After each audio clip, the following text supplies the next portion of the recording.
En tant que musulmans, nous sommes tous convaincus d'une seule chose. Nous allons mourir et revenir à notre Créateur. On sait tous que quand Allah nous a créés, il nous a attribué à chacun une durée à vivre.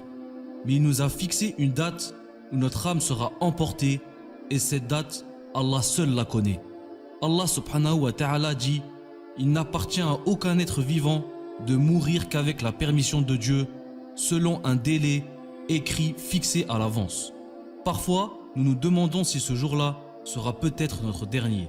C'est pour cela qu'il est important de toujours accomplir des bonnes actions et de faire des actes d'adoration envers notre Créateur. Car le jour où l'ange de la mort viendra prendre notre âme, il n'y aura rien que l'on puisse faire.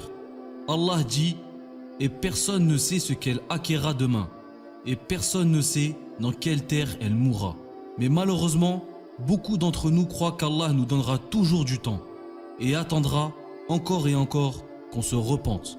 Mais non, quand notre heure viendra, rien ne la repoussera. Allah subhanahu wa ta'ala dit « Quand leur terme vient, ils ne peuvent le retarder d'une heure et ils ne peuvent le hâter non plus. » Certains d'entre nous se disent « J'arrêterai de faire ça lorsque je me marierai. » D'autres se disent « Je vais me repentir une fois après avoir effectué un hajj ou une umrah. » Ou d'autres diront aussi qu'ils vont reprendre le droit chemin, mais juste qu'en ce moment, ils sont trop occupés avec leur travail. Et la liste est interminable. Subhanallah. Nous continuons à retarder notre repentir comme si nous avions une garantie que nous serons vivants demain et les jours d'après. Et pourtant, nous n'en savons rien. Absolument rien. Croyez-vous que tous ces gens morts étaient au courant qu'ils allaient partir aujourd'hui ou bien demain? Eux aussi avaient plein de projets en tête, des rêves et des ambitions. Mais là, une question se pose. Est-ce que Allah faisait partie de leurs projets? Est-ce que Allah fait partie de vos projets? Sachez mes frères et sœurs que cette dunya n'est autre qu'un passage. Allah subhanahu wa ta'ala dit « C'est Dieu qui a créé la mort et la vie, afin de vous éprouver pour savoir qui de vous est le meilleur en œuvre. » Rien ne vaut la peine ici, surtout pas de sacrifier sa akhira pour la vie d'ici-bas. La mort est inévitable mes frères et sœurs. Et si je vous disais qu'il vous reste 5 minutes à vivre, pensez-vous être prêt pour partir? La plupart diront non. Et pourtant, ce n'est pas impossible. L'ange de la mort a une liste qu'Allah lui a fournie. Et si notre nom y est aujourd'hui, on partira aujourd'hui. Allah est le seul à connaître le moment, le comment et le lieu de notre mort. Et tous ces détails seront indiqués avec exactitude à l'ange de la mort. À ce propos, je vous rapporte l'histoire de Sulayman alayhi salam avec l'ange de la mort. Il est rapporté du prophète Sulayman qu'il avait un ami proche. C'était l'ange de la mort. Il avait l'habitude de s'asseoir près de lui en prenant l'apparence d'un bel homme. Un jour, le prophète Sulayman a reçu une visite. C'était l'un de ses ministres. Et donc, ils étaient assis tous les trois, le prophète Sulayman, le ministre et l'ange de la mort. Après un moment, l'ange de la mort s'en alla. Aussitôt, le ministre a demandé à Sulayman qui était cet homme qui s'est soudainement retiré, ô envoyé de Dieu. Sulayman lui dit « Pourquoi me poses-tu cette question, ô ministre ?» Le ministre lui dit « Car j'ai vu qu'il me fixait d'un regard étrange et incroyable. » Sulayman lui dit « C'est l'ange de la mort. » Le ministre se met alors à trembler de peur.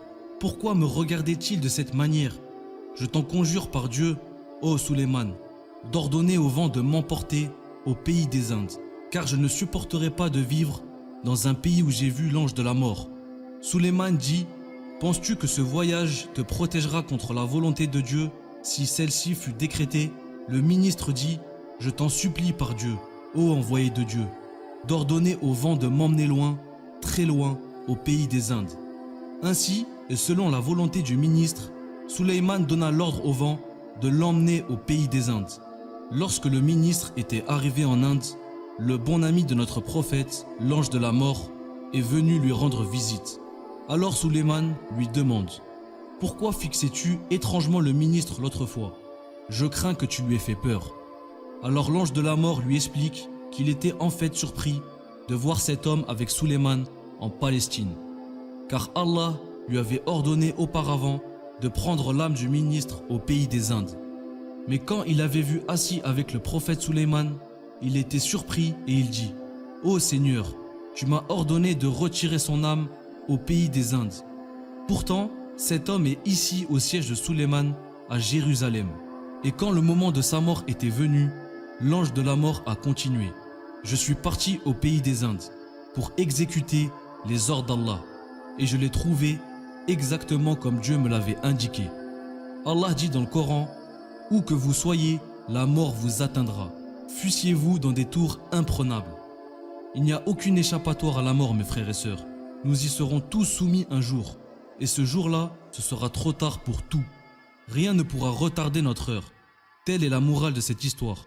Et c'est pour ça qu'il ne faut jamais reporter pour demain ce que nous pouvons commencer aujourd'hui. Il n'y a pas de bon moment pour se repentir ou reprendre ses bonnes habitudes. Tous les moments sont bons.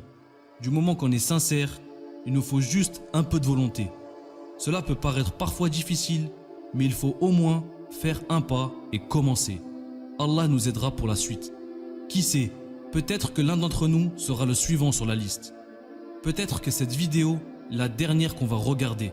Il faut œuvrer chaque jour pour notre vie comme si nous allions vivre à jamais, et œuvrer pour notre mort comme si nous allions mourir demain. Car la mort et la vie sont créées par Allah pour nous éprouver en tant que musulmans, et ainsi savoir qui d'entre nous réagiront le mieux face à ces épreuves. Allah a dit à ce sujet: Celui qui a créé la mort et la vie afin de vous éprouver et de savoir qui de vous est le meilleur en œuvre. Et c'est lui le puissant, le pardonneur. Alors, ne perdons plus de temps à faire des promesses et revenons vers Allah. Allah certes est grand pardonneur. Allah le Très-Haut dit à ce sujet: dit: Ô mes serviteurs qui avez commis des excès à votre propre détriment, ne désespérez pas de la miséricorde d'Allah, car Allah pardonne tous les péchés. Oui, c'est lui, le pardonneur, le très miséricordieux. Qu'Allah nous pardonne et accepte nos prières, mes frères et sœurs. Et Allah reste toujours le plus savant. J'espère vous avoir été utile dans cette vidéo. Que la paix soit sur vous et vos familles. Wassalamu alaikum.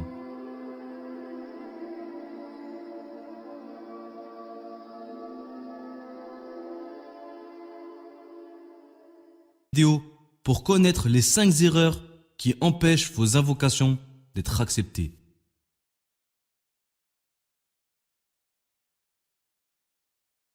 Mettre autant de temps à se réaliser. Restez bien jusqu'à la fin de cette vidéo pour connaître les 5 erreurs qui empêchent vos invocations d'être acceptées.